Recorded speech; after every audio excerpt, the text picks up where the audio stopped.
Hey everybody, Michael here. Today I want to talk about being present and learning how to simply be. And what does that mean? Well, if we can use our feelings as our guides, and if we listen to our inner selves, what we can do is recognize friction and allow it to slow us down and simply be. So, the purpose of friction is to do what? It slows us down. So, if you accept that friction is necessary in order for life to become real, then we can examine how friction works and just simply recognize that friction is caused by motion. Okay? So everything is vibrating, everything is moving. And if we can become still, we can become present and listen to the messages. So, how do we do this? Well, what we do is we basically just just be still, just listen. Listen to what is being communicated to you. So understand that all forms of energy are potential messages from God. So if we lock on to the idea that the way that we learn is by either seeing or listening, and we forego the other senses, then we're missing out on some potentially important information.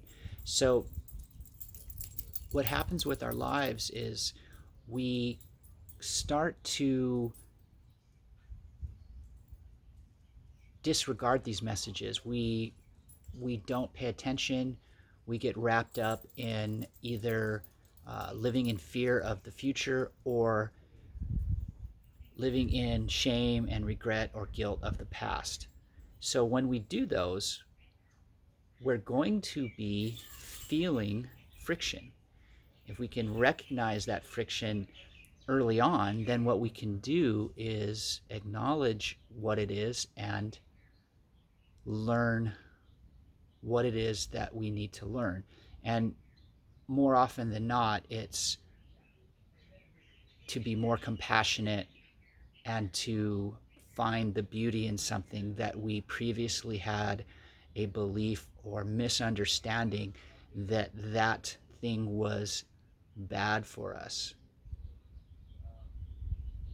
or that it's a form of negative energy, or it's evil, or whatever. So what I like to do instead is recognize the friction early on and then simply learn whatever it is that needs to be learned. And if we disregard the messages, if we ignore them, if we refute that they are levels of truth, then what will happen is we will allow that friction to build to irritation and frustration and anger and eventually painfulness. So I like to just simply um, recognize it as quickly as possible. And the way that we do this is by becoming more aware of everything. So as we accept levels of truth, two things inevitably happen. our conscious rate of frequency will oscillate faster, and that is how we view the world. That is our perception. That is how we maneuver through this thing called life. The other thing that happens is our level of awareness grows. And if we allow for these things to happen, there's a cause and effect, there's a push-pull that happens where these two things work together. And our consciousness is us looking outward, and awareness is God looking back. So this is the purpose of the soul. This is why we have a soul, so that God can view the world through our eyes. And when we have a better understanding of why we have free will, and the question that a lot of people ask is, well, how can there be a God with all the pain and suffering, so on and so forth? Well, God loves us unconditionally and was gifted with the foresight and knowledge that we want to experience life in all of its glory. So we have free will to choose how we proceed and how we perceive. And if we have any form of judgment, then we place the barriers to acknowledging truth as it comes our way. So we are responsible for the creation of our own reality, is the easiest way I can put it.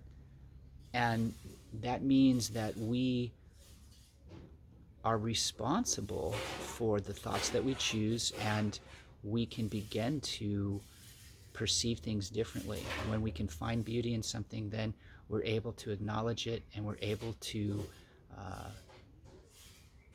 feel beautiful instead of feeling shame or guilt or remorse or feeling of being unworthy of God's love. Well, we're absolutely worthy, or we wouldn't be here. God created us so that we may live, laugh, and love, and share these experiences with other sentient beings. And there's no shortage, there's no limit of how much love, because love is the ultimate power source. Love is everything. It's in everything. And we feel it through all five senses. We use our consciousness to focus that energy.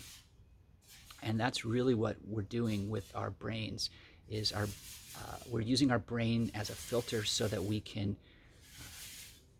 take all of these different forms of energy and merge them, open up all of our chakras, get the wheels spinning, because what we really are is an energy generation machine. We're energy generators, and we're capable of using that energy for anything that we wish. So again, going back to free will, if we are intending to share love and light with other beings, then we just simply speak truth. We live by example, and we enjoy life. And people will see that, will be attracted to that, and they're going to ask us how we do it. So that is why we're here, to just simply enjoy life, appreciate what we have, and that appreciation will allow us to stay in the present moment. When we don't appreciate something, or we want for something else to happen other than what's happening right here, right now, then we're not living in the present moment. We will either live in fear of the future or shame and regret of the past. So I like to just simply use friction as a reminder to become present and learn whatever it is that is needing to be learned. and it's that simple. So I hope that helps. Feel free to ask me any questions. My email is everardmusic@gmail.com. That's EVRARDMUSIC@gmail.com. I have some really great photos on my Instagram @everardmusic, and I am working on my website where I will have all of my social media uh, portals linked up, including my YouTube @Everard or Everard Music. Anyway, have a great day, guys. I love you. Namaste.